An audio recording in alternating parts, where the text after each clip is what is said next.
Hi, my name is Miriam Gottesman. I'm a portrait artist. My father, should rest in peace, was a famous portrait artist in Paris.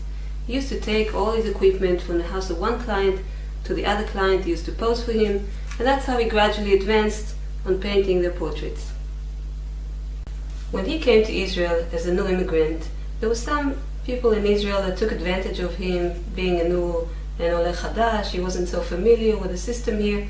They commissioned portraits and they promised him a certain amount of money. They paid him less or didn't pay him at all. After it happened a couple of times, it really broke him and he decided not to paint anymore. Since I was a little girl, I was always interested in art. I grew up with my father's beautiful paintings on the walls, but I wanted so much to see him paint. I wanted to learn from him. I was dreaming of him painting me, but unfortunately he never painted again and never taught me. Then, one day, when I was about 13 years old, I remember myself saying, if my father doesn't paint, maybe I'll try to paint. So I took a journal, I opened a certain page with an interesting face, and I just took a simple paper and pencil and I started drawing. When I finished, I showed my father and he looked at it, he was stunned. He said, "Wow, you have a talent, you have to develop it." My father passed away when I was 19, but what he told me would stay with me forever. I have a gift that I have to develop. In addition to being a wife and a mother of 5 kids and a teacher and a matchmaker, I paint a lot. Sometimes while I paint, I get stuck in something very challenging that I have no idea how to continue, and I imagine that my father is sitting next to me and I ask him, "What's next? What should I do?" And he'll be surprised. The idea somehow comes to my head and I manage to get over the obstacle. The first portrait I ever did was of my father. In general, I think that painting a portrait is the biggest challenge in the field of art. When I paint a portrait, I don't just copy what I see. I try to connect to the person.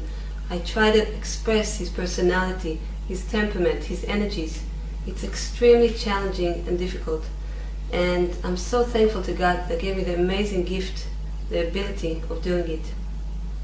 Sometimes people that see my portrait ask me, "But how did you do it?" So here's my answer. I'd like to invite you to join me to the amazing journey in which a white, empty canvas, with the help of the oil paint and the brushes, turn into a living image. So let's get started. Okay, so here we are in the first stage of making a portrait. First you have to choose a subject. I chose my sweet little daughter Aura, who is 8 years old. Obviously I'm not too objective about her. And the first stage was to trace fine lines of a figure. See, traced fine lines on the canvas. The size of the canvas is 40 by 50 centimeters. For an adult I would choose a big one, but for a child it's fine. And now we have to choose a color of background. That will be the next stage. Off we go to the next stage. Now we're up to the stage of the background. I chose cold colors for the background. I'm going to blur them now in order for the warm colors of the person to stick out. So there should be a nice contrast. So now I'm going to blur them.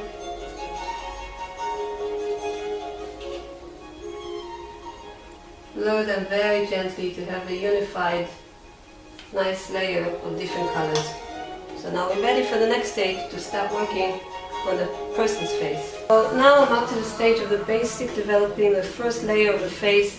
Since everything is wet here, it's very hard for me to continue because I can't really put my hand down and I can't have stability when I work.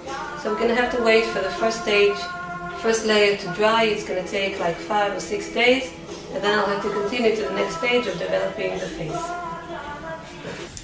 Hi, here we are in the second stage of developing the face. I worked on the eyes, the nose, next stage will be the mouth, and now I'm trying to have some fine blurring here of different colors that I applied. And I'm going to let it dry till the next stage.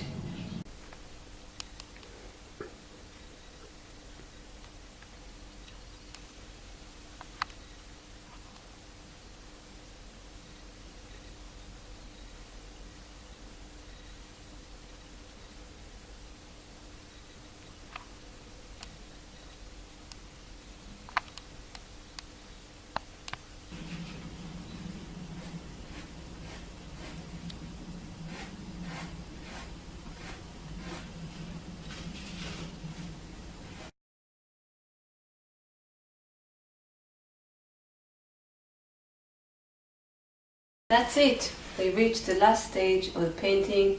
As you could see, what I hoped for, the white canvas turned into a living image, and all I have left to do is sign my name.